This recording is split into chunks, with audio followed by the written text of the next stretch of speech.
家可以走啦。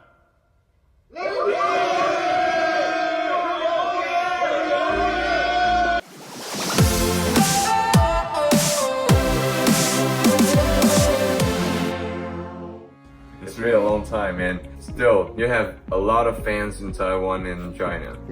I appreciate it. I feel very obliged to have friends in China and fans in Taiwan. Okay, so they're very curious about you as a veteran in United States Air Force, and how do you feel about your the fall of Afghanistan?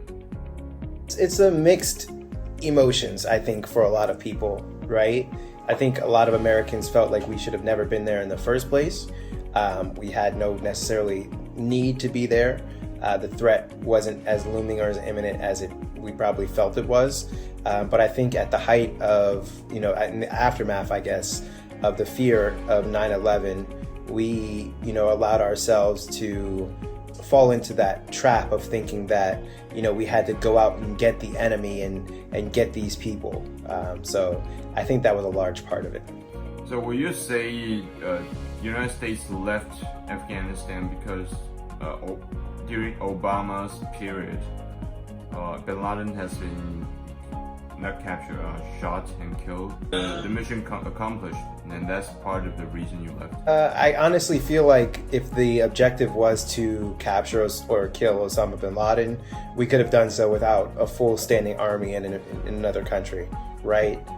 There would have been better ways to go about doing it. And I mean, that's exactly what SEAL Team 6 did when they found and captured bin Laden. It wasn't because we had an army in the country, it was because we had intelligence that led us to the right person. The whole army station overseas, you consider it an extra expenses and not necessarily evil.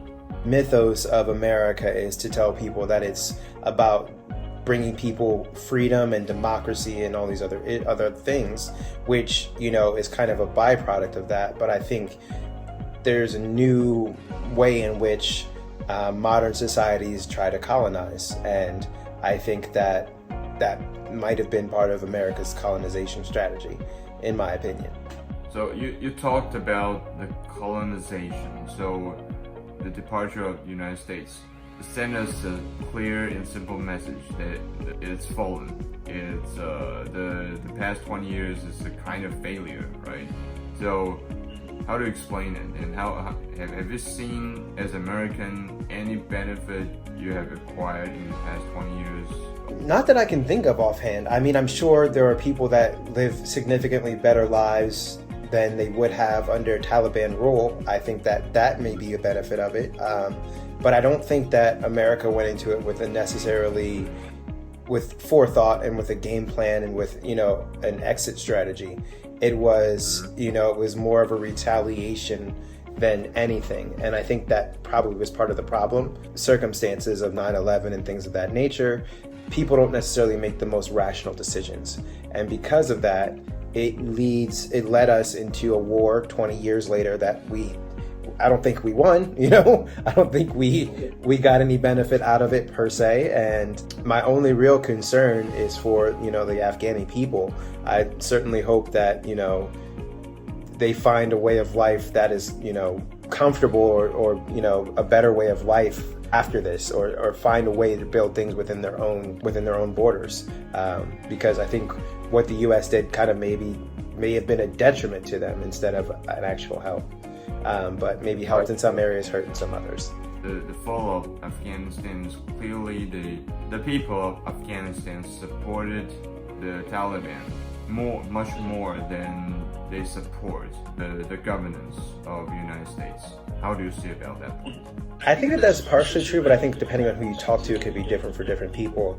I think, women in the country, maybe do want the opportunity and the right to work and live and educate themselves. Maybe some don't. I think with anything, it's going to be a mixed bag. But I think from the American perspective, looking in and having been there, right, and understanding the amount of drone strikes and the amount of, just sheer civilian casualties that have happened because of it. I have. Have you been to Afghanistan? I have, yes. Yeah, I was in Afghanistan.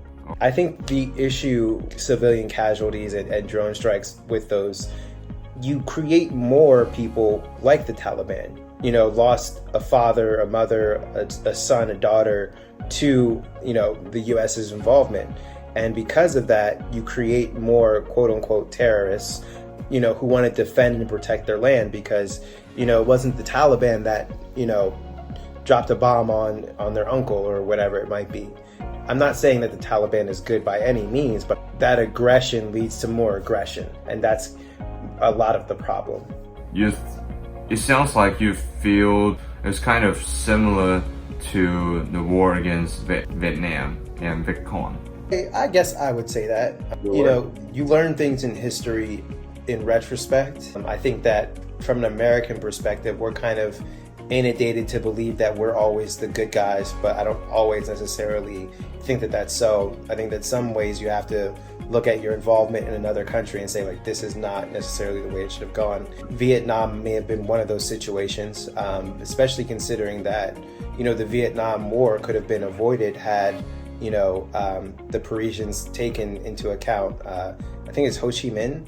Ho Chi Minh's complaints when he went and met in Paris at the Paris Accords and talked about, releasing Vietnam from its rule, where it was a colonized country. And had that totally been, acknowledged and heard and really recognized, I don't think that the whole Vietnam War would have happened the way, we anticipated. It probably would have been a completely different story and changed history just because someone chose to, do the right thing at that point. So I think that's one thing that we could take away from that. Clearly somebody or somebody's they didn't take the takeaways back home. We need to learn from history. So will you say that most of the Americans are not so much diverse background, so they don't really understand what Asians or Islamic cultural background people are thinking? So therefore, they didn't make the decision accordingly, and they created such a mess. Would you say that? I would definitely say that. And like I said, I think, Americans, we've been indoctrinated to believe like it's America first. America's number one. America's the best. All these different things, instead of really examining the things that we do with clear eyes, with looking at it from a perspective, not to say like, are we the good guy? We're the good guys. We can do whatever we want, but rather, are we actually the good guys? Is what we're doing being beneficial? And I think a lot of times Americans have a tendency to look at the situation in Afghanistan and say, well, we're going after the bad guys. Of course, what we're doing is right. But, there's ramifications to that. A lot of that has been civilian casualties. A lot of that has been kind of the empowerment of the Taliban in some ways. So I'm not saying that going into Afghanistan was good or bad. I don't think that we had a clear objective, and if our objective was to kill Osama bin Laden, I don't know that we needed to start a war to get one person.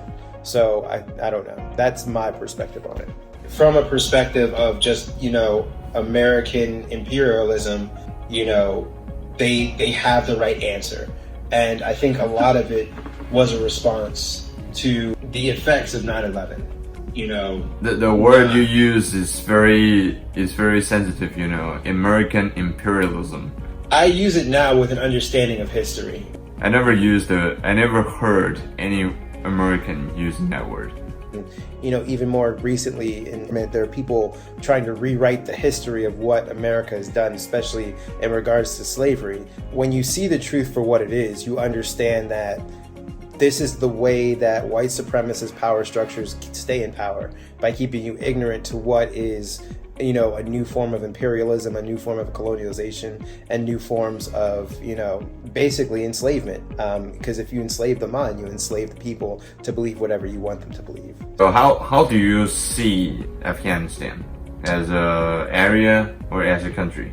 I see it as as a people, to be honest with you, the people that I've met, despite what you may think a lot, or what people in general think, the country is actually very beautiful. It's very mountainous, it's dry, but it's a very beautiful country. And then the people are very, they're just like people anywhere. They want to live, they want to, raise their families, they want to raise their kids, and they want to do, interesting things. They want to go home at night with a bit of dignity, put on a clean shirt, and feed their families. That's a lot of what they want to do, and it's not any different from anywhere else in the world. And I think that the longer we neglect that idea of them being humans and rather seeing them as the enemy, is the worse the situation gets. As a soldier, do you feel safe? Or what's your experience when you were fighting the war and stationed there? There were definitely a lot of times, like in Afghanistan, where I was shot at. There were times where we were mortared a lot. There's improvised explosive devices. So like they'll create bombs that, will blow up. Fire in the hole! At different locations, things of that nature, right? I wouldn't say anywhere, like where I was in Afghanistan was relatively safe. I was on a base, but I wouldn't say it was necessarily safe. You know what I mean? You're not ever safe in that area as a soldier. You did the job. You didn't interact with local people. We weren't allowed off base in leisure time at all. You're stationed on the base and you only interact with Americans. Yes, only Americans. But there are, there's Afghan locals or nationals that do work on the base and, come to the base for medical care. You do interact with them, but not as much. You're not really supposed to talk to them as much unless it's your duty. In these experience with local people, how do you feel about? I feel Afghanis are, they're normal people. I don't see them as any different than anyone else. They just want to do the same things as everyone else. The media would try to portray them as like a violent or a group of people or anything like that, but I don't think that that's necessarily so. I think, the Taliban might be, but not necessarily Afghans themselves. Are they really radical? No, I mean, they definitely have, hard-founded beliefs in Islam, which is, there's absolutely nothing wrong with that. And I don't think there's anything wrong with, being Islamic or Muslim or anything of that nature. If you understand it from their perspective, right? And, if this was Star Wars, right? And you had to examine who was the empire invading, right? Would you assume it was the Afghans, or would you assume it was the United States, who come with all these weapons, all these equipment, all these other things, and their own version of the Death Star? I mean, if I was an Afghani, I would look at it like, okay, like we're the rebels. We're the people fighting the evil empire versus it's hard to make that argument when you look at it from that perspective, in my opinion.